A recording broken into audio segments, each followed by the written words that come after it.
ఓం శ్రీ అరుణాచలేశ్వరాయ నమః. గ్రంథం పేరు కపాలమోక్షం. ఒక ఆత్మయోగి ఆత్మకథ. గ్రంథ రచయిత పరమహంస. అధ్యాయం 57, 5వ భాగం. నాలో నాలాంటివాడు బయటకు వచ్చాడు. ఇక ఆజ్ఞాచక్రంలో ఉన్న చతుర్థ గుహయందు ఉండే మొదటి ఉపచక్రమైన గుణచక్ర సాధన ఎలా చేయాలో నాకు అర్థం కావటం లేదు. ఎందుకంటే వామాచారంలో, తాంత్రిక విధి విధానంలో కాపాలిక సాధన చెయ్యాలి. తేడాలు వస్తే మతిభ్రమణం తప్పటం ఖాయం. పైగా నాకు ఇంతకు ముందే శ్రీశైల క్షేత్రం నందు కాపాలికులతో జరిగిన అనుభవాలు మీకు తెలుసు కదా. దానితో వారి విధి విధానాలు ఉన్నా నాలాంటి దక్షిణాచారుడు చెయ్యలేడు అని నాకు అర్థమైంది. కానీ ఏం చేయాలి? 48 సంవత్సరాలు పడుతుంది. పోనీ వామాచారానికి వెళ్లే మనోధైర్యం నాకు లేదు.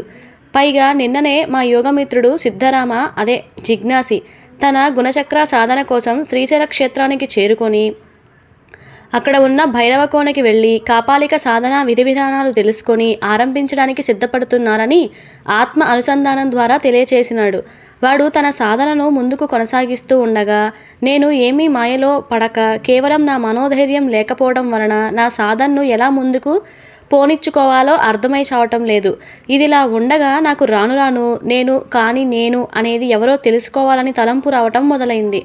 ఆత్మ సాక్షాత్కార అనుభూతి పొందిన తరువాత నాకు స్థూలదేహం మీద ప్రేమ, మోహ, వ్యామోహాలు తొలగిపోయాయి.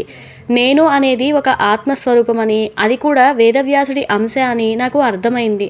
కానీ దీనికోసం ప్రత్యక్ష అనుభవాల ద్వారానే నిరూపణ అయితే నేను నమ్మాలి అనుకునేవాడిని. కాశీక్షేత్రంలో శ్రీ దత్తస్వామి మారువేషంలో వచ్చి చెప్పినను, అలాగే నా యోగమిత్రుడైన సిద్ధరామ చెప్పినను నాకు నమ్మకం కలగటం లేదు. కారణం ఏంటో తెలియదు. అలాగని నా మనోనేత్రముల ముందు సత్యాలే చూపిస్తుందని ఎన్నో విషయాల అనుభవాలు తెలుసు. కానీ నాకు నమ్మకం రావటం లేదు. ఒకరోజు తెనాలి రామకృష్ణుడికి శ్రీకృష్ణదేవరాయ ఆస్థాన వికటకవి. ఆయనకి దర్శనం ఇచ్చిన కాళికాదేవి మాత విగ్రహం ఒక గుడిలోని ధ్వజస్తంభం దగ్గర దొరికిన దానిని ప్రాణప్రతిష్ఠ చేస్తున్నారని తెలిసి ఆ మాతను చూడాలని అనుకున్నాను. కానీ వీలు పడలేదు. ఎన్నో ఆటంకాలు ఏర్పడుతూ వచ్చినాయి. ఇక నేను నా సొంత ప్రయత్నాలు మానుకున్నాను. అమ్మ ఆజ్ఞ ఇచ్చే వరకు ఆమెను చూడటానికి వెళ్ళకూడదని నిశ్చయించుకున్నాను. ఈ గుడికి ఒక పీఠం ఏర్పరచి తాంత్రిక ప్రపంచం, విజ్ఞాన విషయాలను లోకానికి తెలియచెప్పడానికి గుంటూరు హిందూ కాలేజీ ప్రిన్సిపల్గా పనిచేసి పదవీ విరమణ అయిన తరువాత సన్యాస పదవి చేపట్టి కుర్తాలం పీఠాధిపతి అయిన శ్రీ సిద్ధేశ్వరానంద భారతీ స్వామివారు రచించిన వివిధ తాంత్రిక విధి విధానాల గ్రంథాలు నా చేతికి వచ్చినాయి. దానితో నాకు తాంత్రిక ప్రపంచం యొక్క విలువ ఏంటో తెలిసొచ్చింది. దాని మీద భయం తొలగి, లేనిపోని అపోహలు పోయి ఆసక్తి పెరిగింది. ఈయన ప్రత్యేకత ఏమిటంటే అన్ని రకాల తాంత్రిక విధి విధానాలు తన మీద ప్రయోగాలు చేసుకుంటూ వాటిలో ఈ లోకానికి విలువైనది దగ్గర ఫలితాలు చూపే కలిగించే వాటిని లోకానికి తెలియచేయడమే కాకుండా తనకి ఉన్న జన్మాంతర జ్ఞానసిద్ధితో ఎంతోమంది యోగ సాధకులకు వారి ఆది జన్మలు చెప్పడం జరుగుతుందని వారి చరిత్ర ద్వారా తెలుసుకున్నాను. కానీ వారికి నేను ప్రత్యక్షంగా చూసే అవకాశం రాలేదు. చూడాలనే ఆలోచన ఉండేది కాదు. తపన లేదు. కారణం తెలియదు. వీరిని అడిగి తన జన్మ వేదవ్యాస అంశ అవునా కాదా అని నా ధర్మ సందేహం తేల్చుకోవాలని ఉండేది. ఆయన మహాపీఠాధిపతి స్థానంలో ఉన్నారు. పైగా మంది మార్బలం ఉంటుంది. ఆయన్ని కలుసుకోవడానికి ఎంత చమురు వదిలించుకోవాలో తెలియదు. ఎంత శ్రమపడాలో తెలియదు. నా సాధనా శక్తి ఉంటే ఆయన నోటి నుండే అమ్మవారు కలిగిస్తుందని నా ప్రగాఢ నమ్మకం. టీవీలో వచ్చే ఆయన కార్యక్రమాలు అప్పుడప్పుడు చూడటం జరుగుతూ ఉండేది. ఇలా కొన్ని నెలలు గడిచిపోయినాయి. ఒకరోజు నేను ఉన్న ప్రాంతంలో గుడి దగ్గర తన ఆధ్యాత్మిక ఉపన్యాసం ఇవ్వటానికి కాశీక్షేత్రం నుంచి రావటం జరిగింది. ఈయన అప్పటికే అన్నింటి యందు వైరాగ్యం చెంది కేవలం స్థూల శరీరంతో పీఠాధిపతి అనే మాయా పదవీ బాధ్యతలు మోస్తున్నారని, మహాశ్మశానమైన కాశీక్షేత్రం నందు శాశ్వత మరణం పొందాలని తప్పిస్తున్నారని నాకు తెలిసి ఆయన మీద మరింత గౌరవ మర్యాదలు పెరిగినాయి. ఈయన అందరిలాంటి సన్యాసి, అలాగే పీఠాధిపతి కాదని నాకు అర్థమైంది. సరే అని కుటుంబ సభ్యులంతా గుడికి వెళ్ళాలని పట్టుబట్టడంతో నాకు ఇష్టం లేకపోయినా వెళ్ళక తప్పలేదు. కనుచూపు మేరలో ఒక స్టేజీ మీద ఈ స్వామివారి ప్రసంగం జరుగుతోందని మైకు శబ్దం బట్టి నాకు తెలిసింది.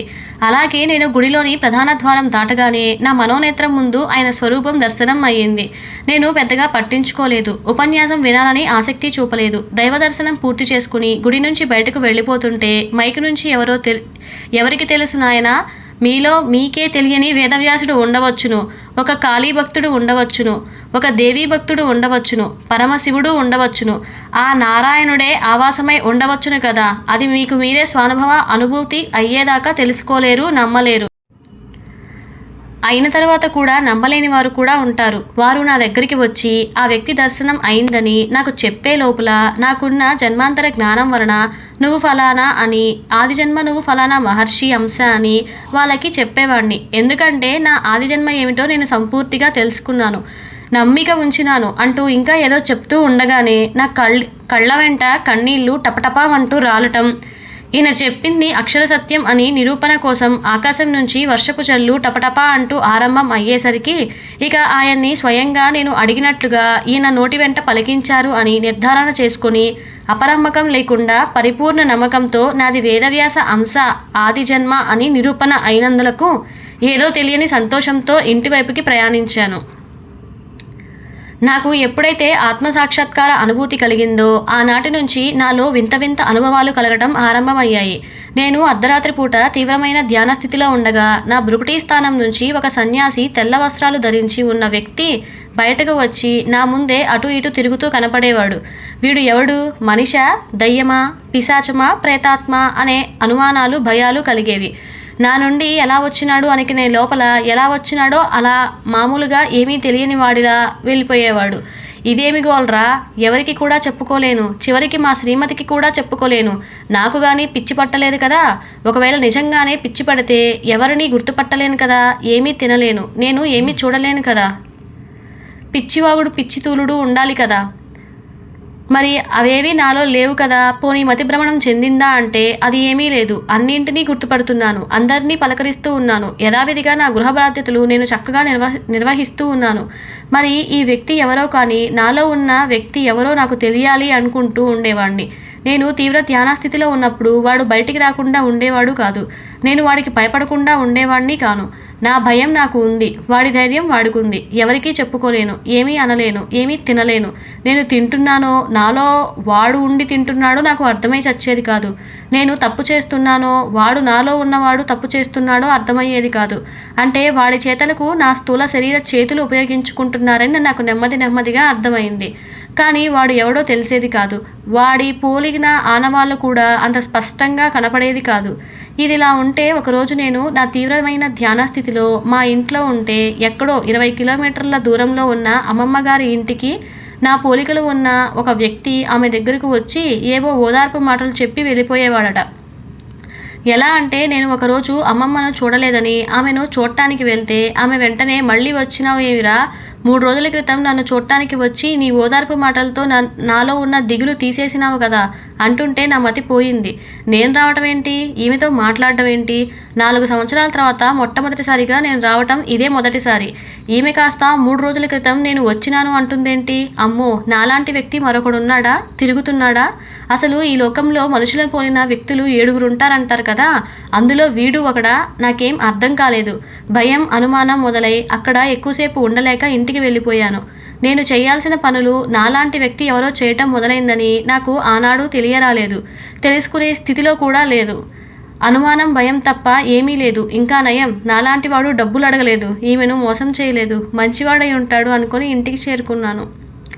ఇలా కొన్ని రోజుల తర్వాత నా సహచర మిత్రుడు నేను అప్పటికే రచించిన యోగదర్శన గ్రంథమును చదివి మిడిమిడి జ్ఞానం పెంచుకొని అపరిపక్వ మనస్సుతో ఏవేవో ఊహించుకొని కనీసం కుటుంబ సభ్యులకి అలాగే బంధుమిత్రులకి కూడా చెప్పకుండా రాత్రికి రాత్రే ఇంటి నుంచి ఉద్యోగం వదిలేసి పారిపోయినాడు. 3 రోజుల తర్వాత ఇంట్లోని వారికి ఈ విషయం తెలిసి నన్ను నిలదీయడానికి గుడికి వచ్చినారు. వీళ్ళు వచ్చి నన్ను అడిగేదాకా మనవాడు జంప్ అయ్యాడని నిజానికి నాకు తెలియదు. నాకు ఏం చేయాలో అర్థం అవ్వటం లేదు. వాడు ఎక్కడికి పోయాడో తెలియదు. నేను ఒకసారి ఇలాగే ఎవరికి చెప్పకుండా షిరిడి చేరుకున్నట్లుగా ఏదైనా క్షేత్రానికి వెళ్ళి ఉంటాడు. ఏ క్షేత్రానికి వెళ్ళినాడో కనీసం ఎవరికీ తెలియదు. ప్రాణాలతో ఉన్నాడో లేదో కూడా తెలియదు. ఏమీ అర్థం కాని స్థితి.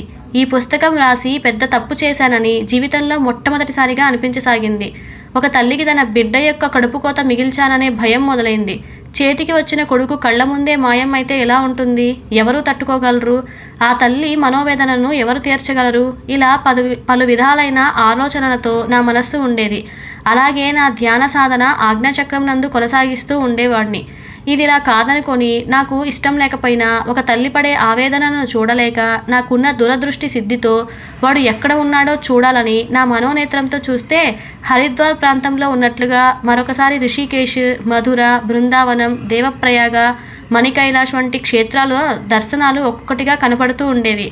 అప్పటికే మనవాడు జంప్ అయ్యి 6 నెలలు పైగా కావస్తుంది. అంటే నా మనోనేత్రం ముందు కనిపించే క్షేత్రాల్లో మనవాడు సంచారం చేస్తున్నాడని నాకు అర్థమయ్యింది. 3 రోజులకు మించి ఏ క్షేత్రంలో ఉండటం లేదు. పోనీ వీళ్ళకి వాడి అడ్రస్ అంటే ఫలానా క్షేత్రంలో ఉన్నాడని చెప్తే వీడు అక్కడికి వెళ్ళి వెతికేసరికి మనవాడు జంప్ అవుతాడేమోనని. ఎందుకంటే వీడు 3 రోజులకు మించి ఎక్కడా లేడు అనిపించింది. వీడు ఎక్కడో ఒక ప్రదేశంలో కానీ క్షేత్రంలో కానీ స్థిరపడేదాకా మనం ఏం చేయలేమని నాకు అవగతమైంది. ఇదిలా ఉండగా నేను ఇలా వీడి కోసం తీవ్ర ఆవేదన చెందుతూ ధ్యాన స్థితిలో ఉండగా యథావిధిగా నాలో నుంచి వచ్చే ఆ వ్యక్తి బయటకు వచ్చి నా ఎదురుగా నాకులాగానే కూర్చుని, కంగారు పడకు, వాడిని నేను కాశీక్షేత్రంలో పట్టుకుంటాను, వాడు అక్కడికే చివరికి వస్తాడు, ఆ విషయం నాకు తెలుసు, నీకు తెలియదు, కంగారు పడకు, వాడి వివరాలు నీకు తెలియచేస్తాను అంటూ విచిత్రంగా అదృశ్యమైనాడు. ఇన్నాళ్ళు నాతో మాట్లాడేవాడు కాదు. అలాగే ఎలా వచ్చినాడో అలా వెనక్కి తిరిగి వెళ్ళిపోయేవాడు. వామ్మో, ఇదేంటి ఈరోజు కొత్తగా ఒక స్నేహితుడితో మాట్లాడినట్లుగా మాట్లాడుతున్నాడు. మా వాడు ఉన్న ప్రాంతానికి వెళ్ళి వస్తానని, వాడి వివరాలు చెబుతానని ఓదార్పునిచ్చే వెళ్తున్నాడు. ఇతగాడికి నా స్నేహితుడు ఎలా తెలుసు? వీరిద్దరూ కూడా ఎక్కడా కలిసి కూడా మాట్లాడినట్లుగా గుర్తుగా లేదు. అసలు వీడిని చూడటమే ఈ మధ్య మొదలైంది కదా. వీడి సంగతి వాడికే తెలియదు, అసలు నాకే తెలియదు. వామ్మో, వీడు కానీ దెయ్యం కాదు కదా. ఒకవేళ నన్ను పూర్తిగా కర్ణపిశాచి అనుభవాలు వదిలిపెట్టలేదా? ఎన్నో సంవత్సరాల తర్వాత మళ్ళీ ఎందుకు ఈ కర్ణపిశాచి కనపడుతోంది? అయినా అది చెవిలో కనిపించకుండా లోకరహస్యాలు చెప్పేది. కానీ వీడు ఏకంగా నా ఎదురుగా నాకులాగా కూర్చొని అన్ని విషయాలు చూసినట్లుగా తెలిసినట్లుగా చెప్తున్నాడు. ఏమో, ఎవరికి తెలుసు? అన్నింటా మునిగిపోయిన వాడికి తెగించిన వారికి తెడ్డే గతి అని కదా. చూద్దాం ఏం జరుగుతుందో అని అనుకుంటూ ఉండగా అదృశ్యమైన ఈ వ్యక్తి కాస్త సాదృశ్యంగా నా కళ్ళ ముందు కనిపించేసరికి భయం వేసింది. దడ మొదలైంది.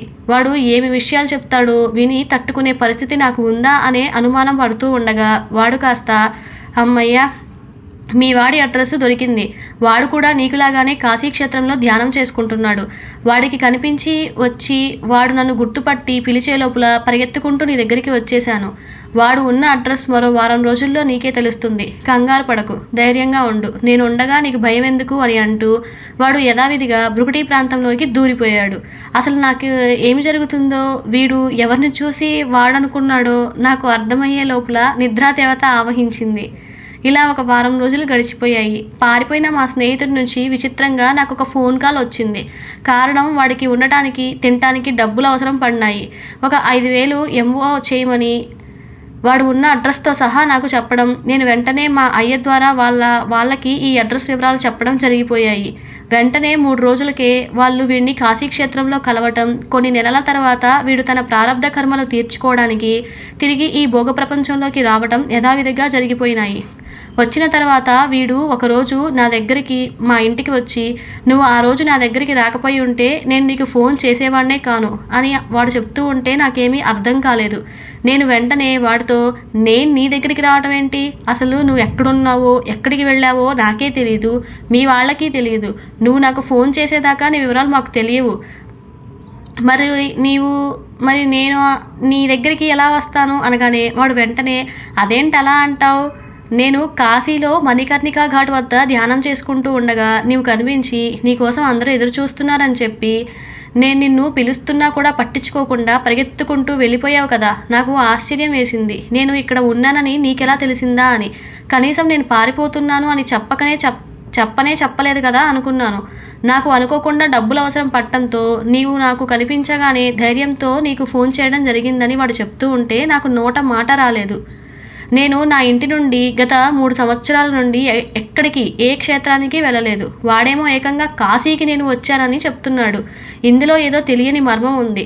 అమ్మమ్మ నన్ను చూశానని చెప్పడం, వీడు కూడా నన్ను చూశానని చెప్పడం, అలాగే నాలో ఉన్న వ్యక్తి వారం క్రితం పరిగెత్తుకుంటూ నా దగ్గరికి వచ్చినాను అని చెప్పడంతో, అంటే వీరిద్దరికీ నాలోని వ్యక్తి నాలాగా ఉన్నాడు అని నాకు అర్థమైంది. అంటే ఈ నాలోని వ్యక్తి ఎవరో కాదు, నా స్థూల శరీరంను పోలిన సూక్ష్మ శరీరధారి, అంటే నా ఆత్మస్వరూపం.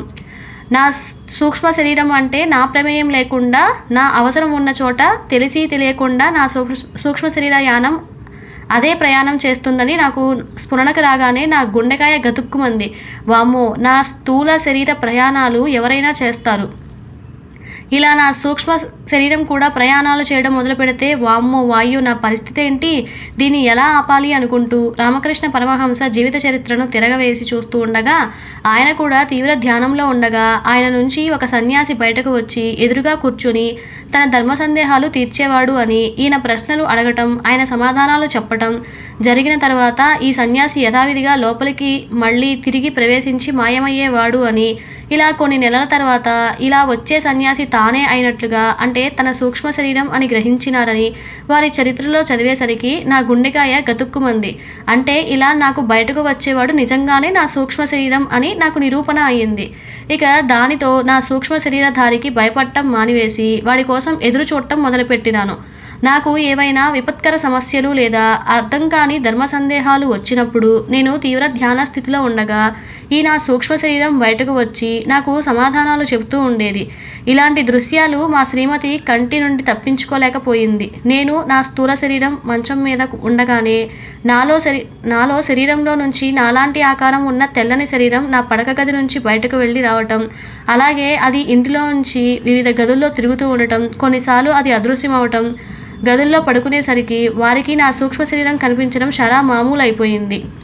కానీ నాకు, మా శ్రీమతికి తప్ప మిగిలిన వారందరికీ రాత్రి మగధ నిద్రలో నా స్థూల శరీరం చూశారని వాళ్ళ నమ్మకం. అది నా ఆత్మను చూశారు అంటే ఖచ్చితంగా గుండెకాయలు వీళ్ళకి ఆగిపోతాయి మనోభయంతో. నేను అలాగే మా శ్రీమతి ఈ విషయం గురించి ఎవరికీ చెప్పలేదు. కానీ నిజానికి వాళ్ళు చూసింది నా సూక్ష్మ శరీరం అని నాకు, మా శ్రీమతికి తప్ప ఇంకెవరికీ తెలియదు. మొట్టమొదటిసారిగా మా శ్రీమతి నా సూక్ష్మ శరీర యానం గురించి తెలియక అది చూసి నాలాంటి రూపమున్న ప్రేతాత్మ గదిలో తిరుగుతుందని భయపడి నాతో చెప్పలేక, ఎవరికీ చెప్పలేక వారం రోజుల పాటు మంచాన పడింది. విషయం నాకు అర్థమయ్యి అసలు విషయమైన నా స్థూల శరీర యానం గురించి చెప్పినా అది కూడా నా స్థూల శరీరం లాంటిదేనని, ఈ శరీరం నిలబడటానికి ఆ సూక్ష్మ శరీరం కావాలని హితబోధ చేశాను. అప్పటికీ తనకి అర్థం కాని స్థితిలో ఉంది. కానీ ఇప్పుడు తన సూక్ష్మ శరీరం కూడా యానం చేసే స్థితిలో ఉండేసరికి తనకి పూర్తిగా ఈ విషయ అనుభవం అర్థమైంది. అలాగే మా నిత్య దైవాలు అయిన దుర్గా మల్లికార్జునుడు, షిరిడి సాయిబాబా వారి సూక్ష్మ శరీరాలు, అలాగే కోరిక తీరని ప్రేతాత్మ సూక్ష్మ శరీరాలు మా ఇద్దరికి మామూలుగా మా మనోనేత్రం ముందు అగుపించినా కూడా పెద్దగా స్పందించడం లేదు. వాటి పని అవి చేసుకోవటం, మా పని మేము చేసుకోవాలని, మేము స్థూల కర్మలు చేస్తే వారు వాటి సూక్ష్మ శరీరాలతో ఈ విశ్వంలో సూక్ష్మ కర్మలు చేస్తున్నాయని మాకు అవగతమైంది. కోరికలు ఉన్నవాడు, కోరికలు తీరనివాడు, ఇష్ట కోరికలు ఉన్నవాడు, ఇతరుల కోరికలు తీర్చేవారు ఇలా సూక్ష్మ కారణ శరీరాలతో చేస్తుంటారని, వారిని మనం ఆత్మలుగా, ప్రేతాత్మలుగా, దైవాలుగా, పరమాత్మగా కొలుస్తున్నామని, అదే సైన్సు వీళ్ళని తమ భాషలో గ్రహాంతర వాసులుగా పిలుస్తుందని, ఎవరికి వారే ఆత్మసాక్షాత్కార అనుభవం అయ్యేంత వరకు నమ్మలేరు అని మాకు స్ఫురణకు వచ్చింది. దానితో నేను మౌనబ్రహ్మగా మారిపోయినాను. ఇలా ఉండగా ఈ 4 ఉపచక్రాలను దాటడానికి ఏమైనా సహాయం పడుతుందేమోనని నా సూక్ష్మ శరీరధారిని అడిగాను. దానికి నవ్వుతూ, మీకు తెలియని రహస్యాలు చెప్తాను, జాగ్రత్తగా విను. ఈ 4 ఉపచక్రాల సాధనకి దక్షిణాచారం అలాగే వామాచారంలో విధి విధానాలు ఉన్నాయి. మనసు పెట్టే స్థితిని బట్టి మీ సాధనా సమయం ఆధారపడుతుందని గ్రహించు. నీ చక్రాల సాధన 1 నిమిషంలో అయిపోవచ్చు, లేదంటే 10 లక్షల సంవత్సరాలు కూడా పట్టొచ్చు, 1000 కోట్ల మానవ జన్మలు కూడా పట్టవచ్చును. ఇదంతా మనసు స్థిరత్వాన్ని బట్టి ఉంటుంది. ఈ మనసు స్థిరత్వం కాస్త నీవు తీసుకున్న ఆహారం బట్టి ఉంటుంది. ఆహారమును బట్టి నీ సాధన మనస్సు ఉంటుంది అన్నమాట. ఒక విషయం, స్థూల శరీరంతో యోగ సాధన ఆజ్ఞాచక్రం వరకే వస్తుంది. ఎప్పుడైతే జీవమాయ ఇచ్చే అహంకారమాయ వదిలించుకుంటే అప్పుడు నీలో ఉన్న నాలాంటి శరీరధారి అయిన మనస్సు సూక్ష్మ శరీర రూపంలోకి బయటకు వస్తుంది. అక్కడి నుంచి ఈ సూక్ష్మ శరీరధారియే తన యోగ సాధనను ఈ 4 ఉపచక్రాలు అనగా గుణ, కర్మ, కాల, బ్రహ్మచక్రాలను అలాగే సహస్రార చక్రం వరకు సాధన చేస్తుంది. అప్పుడు మనస్సు అంటే సూక్ష్మ శరీరం చలనరహితంగా మారి నిర్వికల్ప సమాధిలోనికి వెళ్తుంది. ఆ తర్వాత నా నుంచి అంగుళం పరిమాణం ఉన్న కారణా శరీరం వ్యక్తి బయటకు వచ్చి సాధనను కొనసాగిస్తాడు. కారణా శరీర వాసి అన్నమాట. సహస్ర చక్రం నుంచి జీవనాడి ద్వారా హృదయ చక్రానికి చేరుకొని దేనికి స్పందించ కనిపించకుండా బ్రహ్మ తదాకార స్థితిని పొంది కోమా వంటి స్థితికి చేరుకొని యోగమత్తులో కారణ శరీరం చలనరహితంగా మారుతుంది. అప్పుడు దీని శరీరం నుంచి పిండి రేణువు లాంటి పరిమాణంతో సంకల్ప శరీరం బయటకు వచ్చి ఈ హృదయ చక్రంలో ఉన్న హృదయ గ్రంథిని విభేదన చేసుకుని అక్కడ ఉన్న మార్గం ద్వారా బ్రహ్మరంధ్రమునకు చేరుకుంటుంది. అప్పుడు అక్కడ ఉన్న వరిగింజ ముక్క పరిమాణంలో ఉన్న చితాగ్నిలో ఈ సంకల్ప శరీరం దహనమైతే అంతటితో పరిపూర్ణ యోగ సాధన పరిసమాప్తి అవుతుంది. కానీ ఇది ఇంతవరకు జరగలేదు. 80% సాధకులు ఆజ్ఞాచక్రం దగ్గర ఆగిపోతే మిగిలిన 10% సహస్రార చక్రం, మిగిలిన 8% హృదయ చక్రం దగ్గర, మిగిలిన 2% ఈ బ్రహ్మరంధ్రం దగ్గర కనపడే దీపదుర్గా మాయకి బలయ్యి సహనశక్తిని కోల్పోయి తిరిగి సహస్రార చక్రానికి ఈ పిండి రేణువు చేరి సహస్ర ముక్కలవటం ఇంతవరకు జరుగుతోంది. ప్రస్తుతానికి నువ్వు అలాగే మీ జిజ్ఞాసి కూడా 80% వద్ద అనగా ఆజ్ఞాచక్రం మాయను దాటినారు. ఇంకా ముందు మీ సాధన ఎలా జరుగుతుందో చూడాలి. ఆదియోగి ఆది శంకరుడికి ఈ సాధన సంపూర్తి కాలేదని తెలుసుకో. ఎవరో ఒకరు ఒక చోట తప్పకుండా ఏదో ఒక మాయలో ఆగిపోతున్నారు. కాస్త వెనక ముందు అంతే తేడా. చావులు కూడా కాస్త వెనక ముందు ఉన్నట్లుగా ఈ సాధన ఆగిపోవడం జరుగుతోందని తెలుసుకో. కాకపోతే నువ్వు ఈ జన్మలో ఏ చక్రస్థితిలో ఆగిపోయావో తెలుసుకో. ఏ ముక్తి స్థాయి పొందినావో తెలుసుకో. అది ఏ నిజ సాధన అని గ్రహించు. ప్రారంభ సమాధి స్థితి వద్ద సాధన ఆగిపోతే అనగా మణిపూరక చక్రం వద్ద ఆగిపోతే సాలోక్య ముక్తి, అలాగే విశుద్ధ చక్రం వద్ద ఆగిపోతే సారూప్య ముక్తి, అదే ఆజ్ఞాచక్రం వద్ద ఆగిపోతే సవికల్ప సమాధి స్థితిలో ఉండగా నీ సాధన ఆగిపోతే సామీప్య ముక్తి, అలాగే సహస్రార చక్రం నందు కలిగే నిర్వికల్ప సమాధి స్థితిలో మీ సాధన ఉండగా మీ సాధన ఆగిపోతే సాయుజ్య ముక్తి కలుగుతుంది. ఇక హృదయ చక్రం నందు తురీయాతీతమైన సమాధి స్థితిలో ఉండగా మీ సాధన ఆగిపోతే శరస్థి ముక్తి కలిగితే బ్రహ్మరంధ్రం నందు సంకల్ప శరీరం సహన శక్తితో 96 నిమిషాల పాటు ఉండగలిగితే చిట్ట చివరికి అయినా ఉత్కృష్టమైన అన్ని రకాల భౌతిక అశాశ్వత మరణాలకి శాశ్వత మరణం ఇచ్చే జీవన్ముక్తి మోక్షప్రాప్తి కలుగుతుంది. ఈ ముక్తిలో ఆదిజన్మ కపాల విభేదనం కోసం అధిదేవత దీపదుర్గా జ్యోతి ఉంటే ఆది బ్రహ్మ కపాల విభేదనం కోసం ప్రత్యంగిరా దేవత ఉంటుందని ఈ మధ్యనే నాకు స్వానుభవం అయ్యింది.